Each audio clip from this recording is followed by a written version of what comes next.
I've had a much needed short break with my family and I've come back rejuvenated and ready to step out of my comfort zone. I've not painted water in watercolour like this before, but I was inspired to give it a go this week.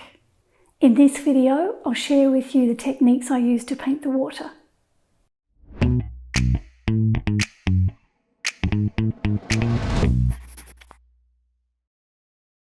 Our daughter turned 30 at the start of the month and we had a small celebration for her at her home.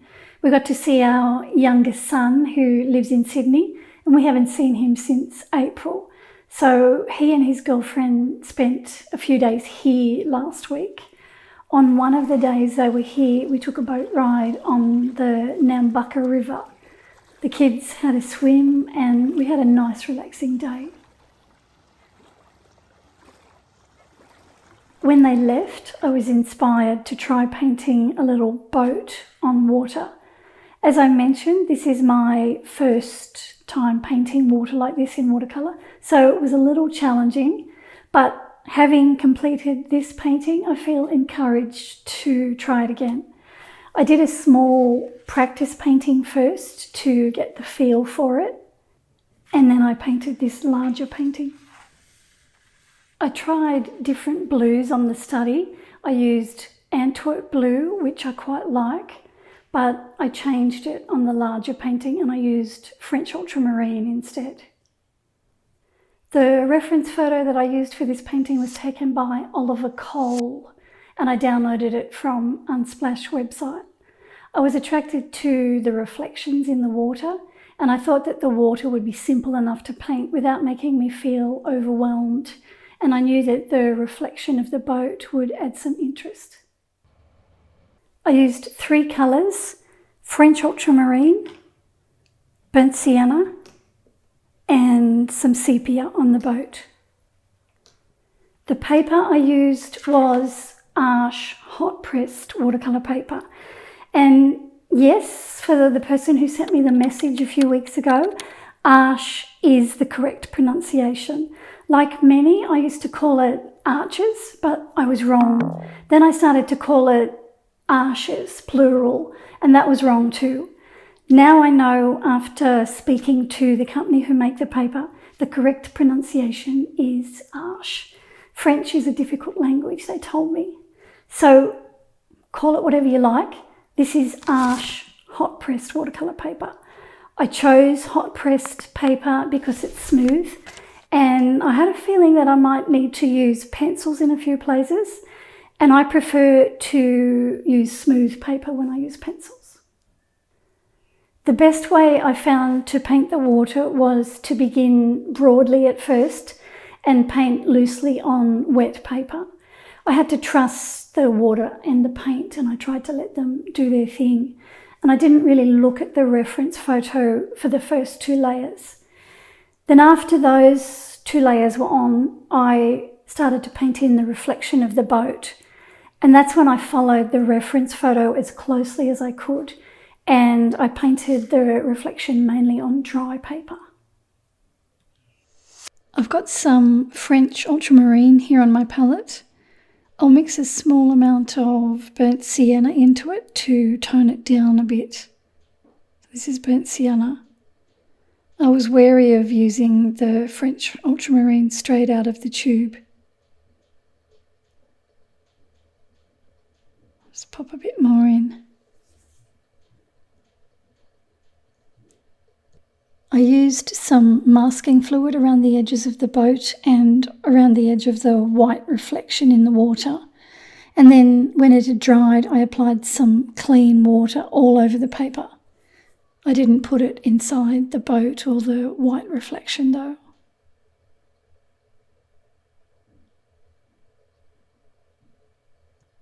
And then when it was wet all over, I started to apply the paint. So this was the French ultramarine with a tiny bit of burnt sienna mixed into it. I started down the bottom here because I wanted it to fade away as I moved my way up to the top of the painting. So this is where I wanted most of the colour. I had to be careful with the paint when I went around the edges of the boat. and then I kept going up towards the top of the paper. My painting is flat on my table. I'm not painting on an angle. I prefer to paint flat on the table. Here's where I wanted the paint to fade away, so I've picked up a bit more water on my brush to dilute the paint.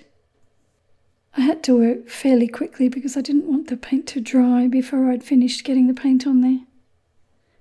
This is a 1-inch flat brush that I'm using as well. Now I need to let this dry completely. While I waited for it to dry, I mixed some more paint from French Ultramarine and a little bit of burnt sienna.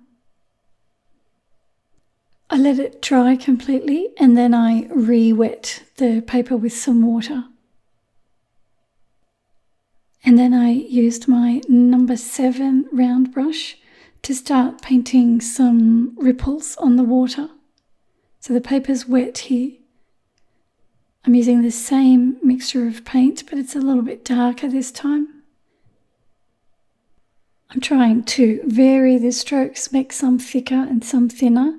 They're all horizontal across the paper, and I'm not looking at the reference photo.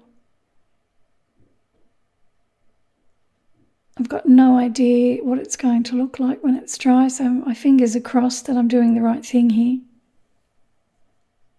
At this stage of the painting, I wasn't sure what I was going to do with the water behind the boat. I didn't know how much detail I needed to paint there, so I just went as far as I thought I needed to go at this stage, and I thought I'd worry about the background or the water in the background later. I'm also trying to paint fairly quickly because I don't want the paper to dry before I finish. Having said that, just here on the left-hand side, I could see that the paper was starting to dry. So I realised I had to stop and let it dry completely before I could continue on. I let it dry and then I re-wet with water again, then I continued on.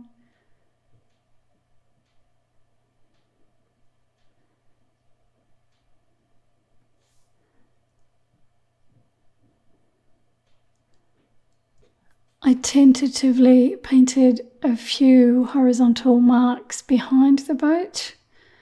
And as I said again, I still wasn't sure what I was going to do here. I'm trying to make these marks thinner and smaller than the marks that I made in front of the boat. Now I want a really dark colour for the darkest areas in the reflection. So again, I use French Ultramarine and burnt sienna mixed together, but this time I've got more pigment. So I've squirted myself out some fresh new pigment. It's really creamy. So very little water. The only water that was there was the little bit of water that's on my brush. I'm able to make quite a dark colour with those two pigments.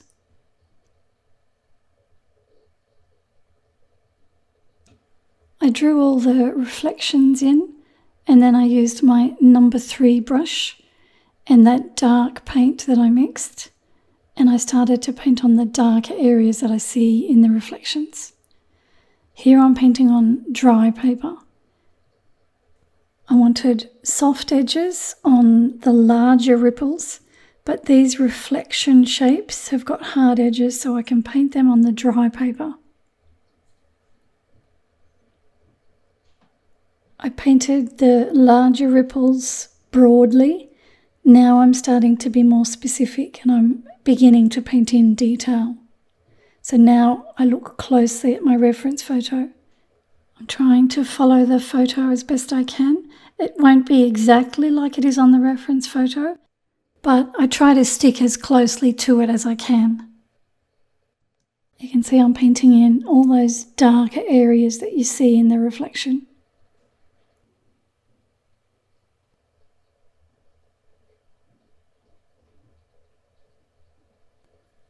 I left those reflections to dry and I looked closely at the reference photo and I could see that some of the ripples were on more of an angle pointing up towards the boat on the right hand side. So I re-wet the paper there with some water and I started to paint over my previous ripples. I've got these ones on more of an angle now.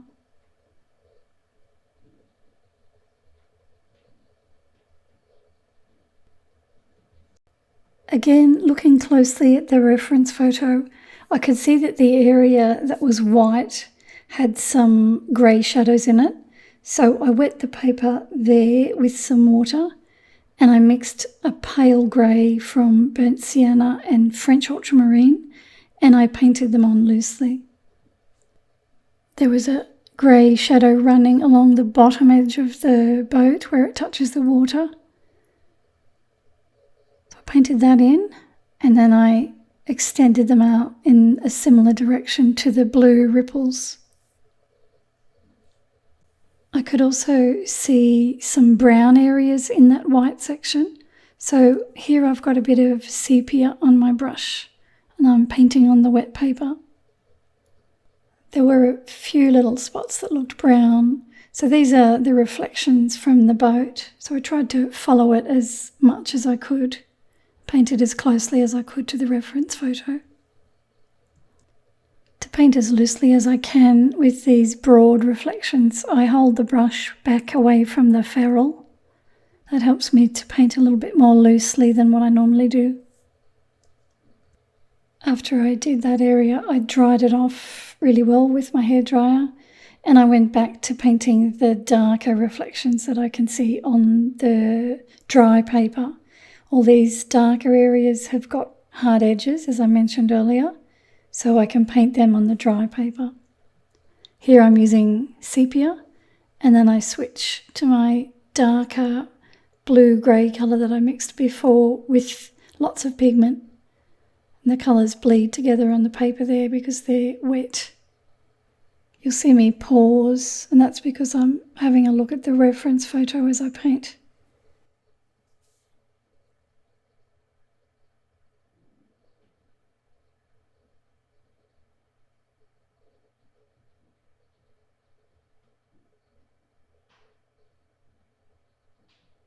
So as I said, when I start to paint in all these dark reflections that are made by the boat, I try to follow the reference photo as closely as I can. I put the photo on my iPad and you can see my iPad sitting there on the left-hand side right next to me. I switch between sepia and the dark blue colour that I made.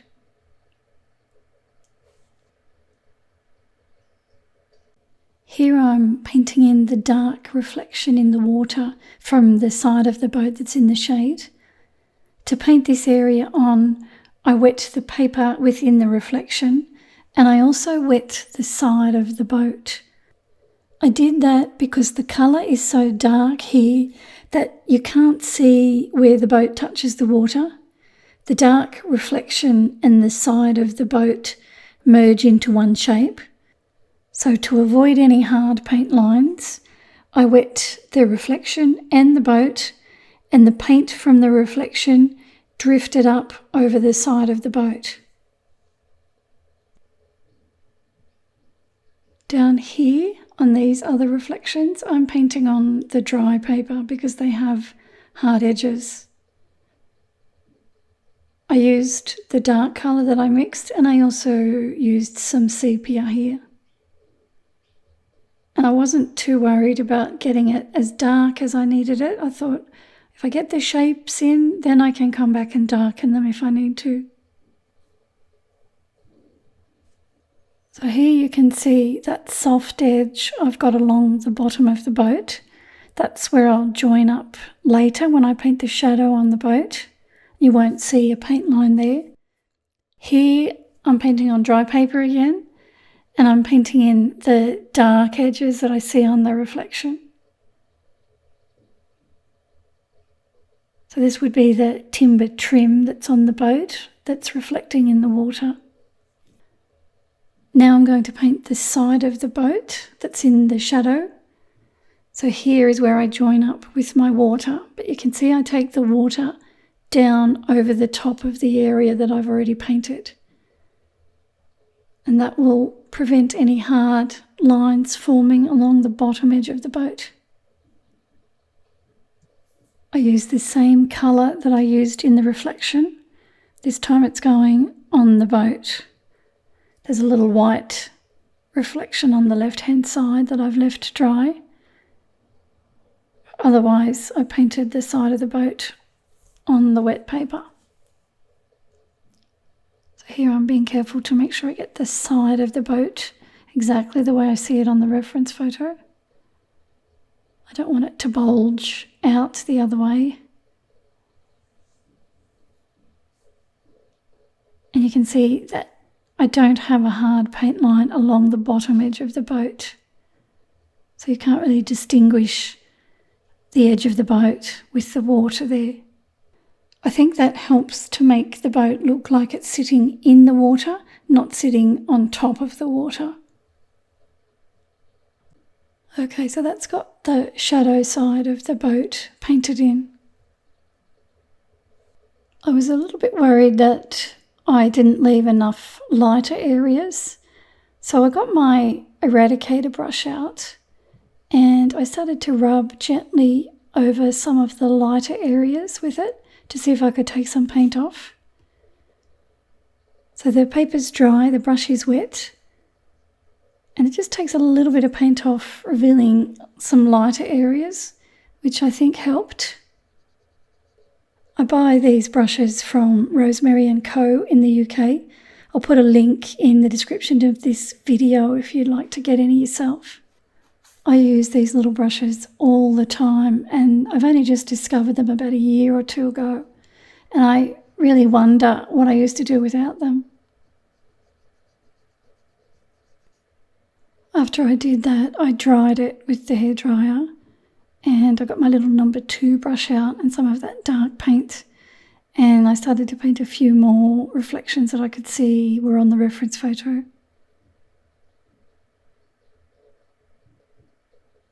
In this dark reflection on this side, I could see some lighter areas that I think was the rope that's on the boat. So here I used my little eradicator brush again to remove some paint, trying to do it in the shape that the rope was making.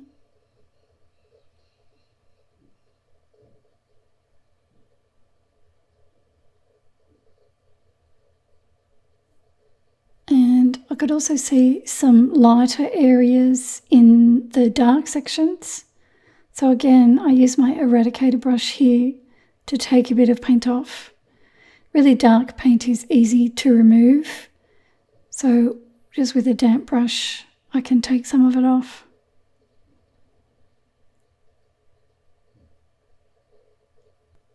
The closer I looked at the reference photo, the more lighter areas I could see in that dark reflection.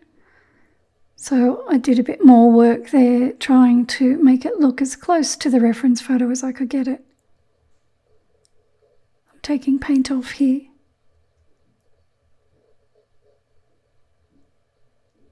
That was my small eradicator, and this one is a medium. So I started to take off some larger areas with this bigger brush.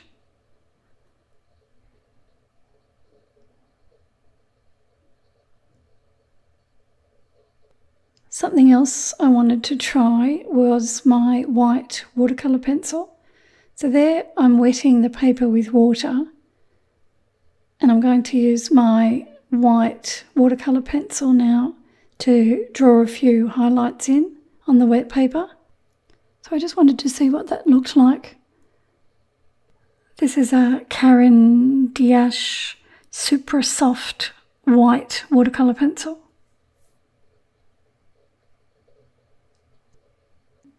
I painted in the boat and I stood back and had a look at it, and then I thought to myself I needed to put a bit more detail at the back of the boat. So I used a smaller brush and I painted in some loose ripples on the wet paper. These ripples had to be smaller than the ripples that were at the front of the boat, so that's why I used this smaller brush. After I did that, I tentatively started to define some of the ripples in front of the boat. I painted over them on dry paper.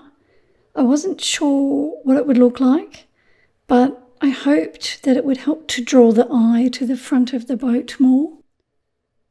I'm using the same colour that I painted the ripples in with when I painted them on the wet paper. So that was French ultramarine with a touch of burnt sienna in it. I'm trying to soften edges a bit as I go. I don't want too many hard edges. And I'm also creating a few new ones. So this was a bit of an experiment, and I think it worked out okay. Once I started putting them on there, I could see that it was adding a bit more definition to the front. I also noticed a few more of these darker reflections in the water on the side of the boat as well. So I painted them in with the dark colours. So that's on dry paper as well. And then I came back in with my white watercolour pencil. This time I wet the pencil rather than the paper, so I dipped the pencil into my water container and I worked with it while it was wet. And I added a few more highlights with it. And when I was happy with it, I took the washi tape off and then I cut it from my board. And there it is.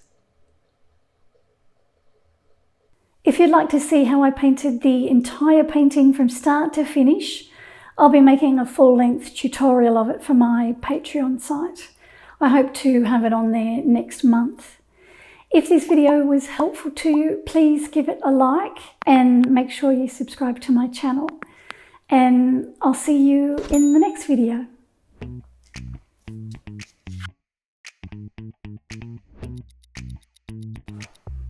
I've had a much needed short break with my family and I've come back refreshed and ready to step...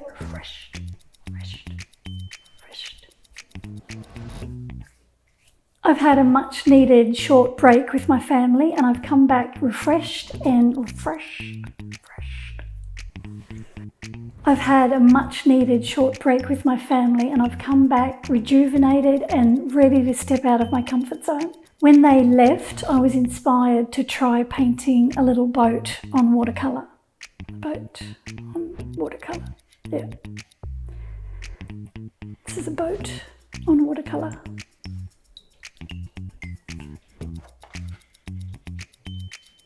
Then I started calling it arches, plural, and that was wrong. Plural, arches, plural.